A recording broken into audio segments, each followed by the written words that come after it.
模范父亲、理想丈夫、待出生的宝宝、美满的家庭，可原本宁静的生活却随着母女三人的失踪戛然而止。母女三人究竟经历了什么？两个可爱的孩子又为何惨遭毒手呢？让我们一起走进今天的案件——完美丈夫。莫看江面平如镜，要看水底万丈深。欢迎来到解密日记，我是超人。弗雷德里克是美国科罗拉多州的一个小镇，这里距离丹佛仅有不足50公里。小镇人口并不多，宁静且祥和。由于这一地区有丰富的石油储量，小镇周围的大片平原上有许多钻井平台和油井。小镇居民也许多都是从事着石油相关的工作。沃兹一家就生活在小镇边上一个高档的小区，夫妻两人工作都很体面。妻子夏伦漂亮热情，是一家保健品公司的明星销售。丈夫克里斯在当地的石油公司上班，勤奋又顾家。他们育有2个可爱的女儿，一个5岁，一个3岁。身为2个孩子母亲的夏伦，常常记录下这个家的幸福甜蜜，或是丈夫克里斯和2个年幼的女儿一起玩耍的温馨，或是一家人在厨房烤完饼干后，克里斯抱着女儿在厨房帮忙的忙碌，还有2个女儿开心呐喊的模样。这些甜蜜都被夏伦分享到了网上，打开她的社交媒体，满是一家4口幸福的样子。每个访客都能从这些照片的氛围中感受到这家人的美满生活，并且夏伦已经怀上了第3个孩子，是一个男宝宝。夫妻恩爱，马上又将儿女双全，想必他们的生活将会一直幸福下去吧。但是在2018年的8月13日，所有的美好都被改变了。这一天的凌晨，夏伦刚刚结束了出差，在机场搭上闺蜜的车子回到了家里，并且相约第2天一起到医院去做产检。结果第2天早上，夏伦却迟迟没有出现在医院，手机也一直无人接听，甚至还缺席了中午一个非常重要的会议。因为前一天2人出差时，闺蜜就感觉到夏伦状态不是很好，担心发生意外的闺蜜直接来到了夏伦的家里，敲门很多次都没有回应，但又发现夏伦的鞋子还在屋内。担心发生意外的闺蜜赶紧催促夏伦的丈夫克里斯快点回家，并报了警。Nicole? Yes. Okay. What's going on? So my friend, we were out of town for a business trip this weekend. All right. And I dropped her off at 2 o'clock this morning. She's 15 weeks pregnant. She wasn't feeling well. 下午2点，警察来到夏伦的家查看情况。过了不久，克里斯也开着公司的卡车赶到了家里。在克里斯打开门后，家里面并没有人。克里斯说自己在早上5点30分就去工作了。出门时，夏伦和孩子们还在家里睡觉。他醒来后可能是带着孩子离家出走了。他告诉警察，正在和妻子讨论分手的事儿，今天还在自己上班前发生了争吵。夏伦说他会搬去一个朋友家住，但没具体说去哪一个朋友家。警察带了随身的记录仪，仔细细的从地下室到1楼客厅到2楼的房间都查看了一遍。克里斯特意指着儿童床给警察看，2个女儿走到哪儿都要抱着她那2个小毛毯，不见了。但警察却留意到主卧大床光秃秃的，被子、枕头都被扔到了地上，而床单也不见了。接着警察还发现夏伦的手机、钥匙、证件、钱包、结婚戒指都还在家里，并且夏伦患有红斑狼疮，小女儿患有哮喘，每天都要吃药，这些东西也都没有带。家中唯一的车辆也没有被开走。夏伦如果带孩子离家出走，为什么不开车？如果是其他人来接母女3人，为什么连手机和随身药物都没有带？警察和闺蜜在房间里发现了很多疑点，克里斯则没有担心，反而表现出一种局促不安。母女3人去了哪儿？这背后又隐藏了怎样的秘密呢？在询问双方亲朋好友无果后，警方一方面发布了寻人启事，发动民众找寻关于母女3人的线索，希望有知情人提供信息。另一方面，警方知道一般发生这类案件，丈夫一定是作为第一嫌疑人的，所以也展开了对这个家庭的调查。33岁的克里斯和同龄的妻子夏伦都来自北卡罗来纳州，2个人是2010年在北卡相遇。夏伦当时刚被查出来红斑狼疮，身体很糟糕，在治病的期间，2人在社交软件上就相识了。之后，克里斯给了夏伦很大的鼓励，陪他身体好转。2人于2012年的11月3日结婚，婚后搬到了距离北卡遥远的科罗拉多州。搬来不久他们就花了40多万美元买下了一栋近400平的大房子。同年年底，夏伦生下了大女儿。到了2015年夏天，2女儿出生。2018年的6月19日，夏伦在社交媒体上晒了一张 B 超图，向朋友们宣告，克里斯是2个女儿能找到最好的爸爸。正因为有他决定生下第3个孩子。夫妻2人也都努力的工作。克里斯是科罗拉多州最大的石油和天然气公司的一名油田操作工人，年薪大概是6.5万美元。夏伦则是保健件品公司的销售，年收入能达到8万美元。夏伦显然对自己的生活十分的满意，他频繁的在社交媒体上展示所拥有的一切，他的好车，他的大房子，2个可爱的女儿，一个体贴帅气的丈夫。但就在2018年的6月，一次探亲旅行后，一切都变了。从这时起，夏伦开始向闺蜜抱怨克里斯开始冷淡她，日常的小口角后，克里斯也不再主动向她示好，她变得焦虑，不断向朋友们寻求帮助。1个多月探亲结束时，克里斯把母女3人接回家。许久未见的丈夫克里斯在机场避开了夏伦的拥抱，只抱了孩子们，并没有久别重逢的温情和喜悦。回到家后，夏伦绝望地告知闺蜜，克里斯不再碰她了，在床上拒绝了她。夏伦问克里斯是否有了别的女人，克里斯则一口否认。闺蜜认为克里斯有很大的问题，警方也对克里斯进行了问询。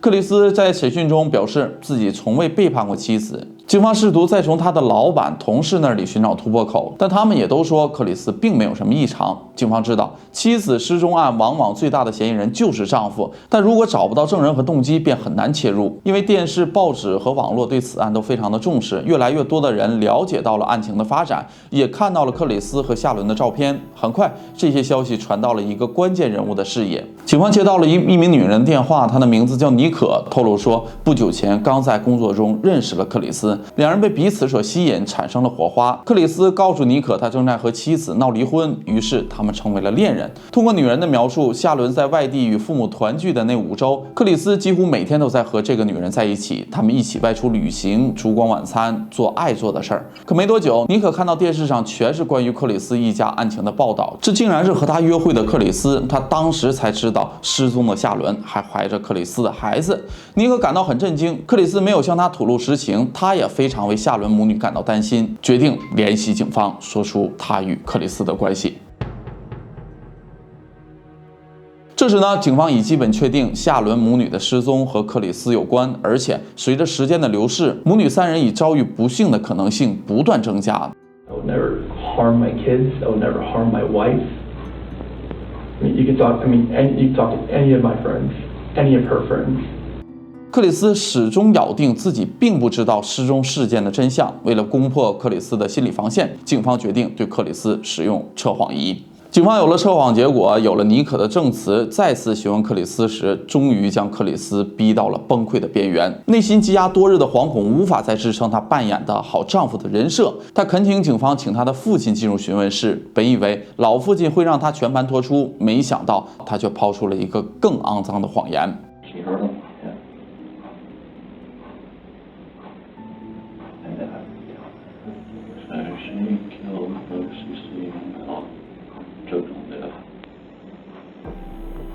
面对老父亲的关切，克里斯承认是他在那个凌晨亲手掐死了自己的妻子夏伦。当父亲问他为什么这么做时，他说：“我那天早上和他摊牌了，承认有外遇，想和他离婚。他一怒之下掐死了2个女儿，我在暴怒之下也结束了他的生命。”但夏伦的父母不相信克里斯嘴里的真相还原，他们了解夏伦为了2个女儿可以付出一切，夏伦也不是情急之下就可以丧失理智的人。即使当她已经意识到丈夫似乎出现了问题，她仍在表白，为了家庭，为了2个女儿，她愿意克服一切困难。所有人都认为克里斯就是在说谎。之后，经过法院的审理，检方进一步的取证调查，克里斯终于承认当天与夏伦因为闹离婚而激烈争吵，导致他在暴怒下结束了母女3人的生命，并将他们丢到了钻井平台。然而，真相并不完整。那天凌晨究竟发生了什么？克里斯真的全盘托出了吗？直到2019年的10月，也就是克里斯入狱近1年后，他才真正把那天的真相通过信件陈述给了一名女作家。到此，那个凌晨才被真实还原。原来一切都是预谋，并没有所谓的激情谋杀。当夏伦告诉他怀了第3胎时，克里斯就已经很不开心了。他曾一度偷偷给夏伦服用流产的药物。认识情人妮可之后，他更是只有一个念头，那就是要彻底抹掉这段婚姻，和妮可重新开始。8月13日凌晨，他先跑到2个女儿的屋里，试图将她们闷死。可没想到，他回到主卧与夏伦争吵中掐死她后，2个女儿却并没有事儿，反而见证了母亲失去生命的样子。已然决定抛尸的克里斯带上2个女儿一起开上了卡车，驶向了钻井平台。他出门时被邻居的监控录了下来，但因为前方有遮挡，警方只看到他往卡车上装卸了什么东西。1个小时之后，克里斯被夏伦伦埋在了钻井平台的野外，克里斯此时又把毒手伸向了自己的孩子，在卡车里闷死了将他视为英雄的亲生女儿。已经丧失理智的克里斯最终残忍地把2个女儿塞进了直径只有20厘米的油罐。当警方捞出孩子时，孩子的皮肤已经脱落，惨不忍睹。而监控捕捉到克里斯在结束了自己妻女的生命后，还如往常一样去便利店给自己买了早餐，在媒体的采访中露出笑容，仿佛什么都没有发生。Shanann, Bella, Celeste, if you're out there, just come back. 2018年的11月，因夏伦的父母不同意判处克里斯死刑，克里斯被判处5项无期徒刑，永无假释。他还因为造成夏伦腹中小男婴的死去而被追加了48年的监禁。庭审时，当检方提到大女儿时，克里斯唯一一次在众人面前落泪。关于这起案件，在网络上的讨论也从未停止过。人们的脑海中挥之不去的是一长串大大的问号：克里斯不再爱妻子了，为何不直接离婚，或者哪怕一走了之？干嘛非要这样做？就算如此狠心，克里斯一个好好的父亲，为什么要对自己的孩子下手？更多案件背后的细节也被扒了出来。克里斯和夏伦的婚姻从一开始就没有那么幸福。首先，他们的婆媳关系并不好。克里斯的父母从一开始就不喜欢夏伦，连他们的婚礼都没有参加。6年婚姻中，夏伦与克里斯父母的关系可谓十分疏远，唯有考虑到爷爷奶奶想见到孙女儿，才会带着孩子去克里斯父母家。但偶尔也会发生小摩擦，奶奶不小心买了会引起小女儿过敏的食物，夏伦和婆婆2个人大吵一架，最后不欢而散。夏伦向克里斯抱怨，克里斯虽然当时不断向夏伦道歉，但克里斯的母亲也一直是一个非常强势的人。在她的教育下，子女更多展现出来的是一种懦弱无能、偏内向被动的性格。在大家的印象里，夏伦活泼外向，喜欢热闹，但克里斯寡言少语，比较安静，不喜欢参加各种聚会。夏伦自己也说，克里斯多年包容他的强势和情绪化。夏伦比较强势，在家里更是说了算。克里斯曾向情人妮可透露说，我觉得和夏伦在一起，我没法做自己，可能和你在一起时，我才觉得自由自在。心理专家和网友们在这一点上一度曾替克里斯说话，尽管克里斯冷血十恶不赦，但他们认为，也正是因为夏伦的强势和情绪化，才使得克里斯害怕夏伦留在世上会利用他在网络上的影响力给他难看，所以他干脆让这个女人消失，而不是走正常的离婚程序。但就算夏伦的个性再强，从他给克里斯发送的短信中，我们也不难看出他始终是爱着克里斯的。其实，在案发前，克里斯一家就已经在破产的边缘了，他们几乎每张信用卡都刷爆了。夏伦长期只用最低还款额，利息是越滚越多。案发前，夏伦还取了克里斯的养老金，他们又拖欠了3个月的房贷，银行已经发了警告信，如果第3个孩子出生，会让这个家庭更加的难以为继。平时家中夏伦管钱，克里斯很少花钱，也没有自己的车，每天开公司的卡车上下班。但夏伦对财务危机无动于衷，他贷款买了雷克萨斯，总是展现高端生活。2个女儿要上当地最好的学校，1年学费要25000美元。家中属于夏伦的衣帽间里有无数的名牌包包和鞋子。很明显，性格的软弱、强势的妻子、不好的婆媳关系，这些已经压得克里斯喘不过气来。恰巧这时妮可出现在了克里斯的生活里，她很懂得讨男人欢心。与夏伦相比，妮可收支平衡，财务稳定。在克里斯看来，2人的生活方式接近，都喜欢户外运动，而不是那些衣服、鞋子和展现给外人的美好生活。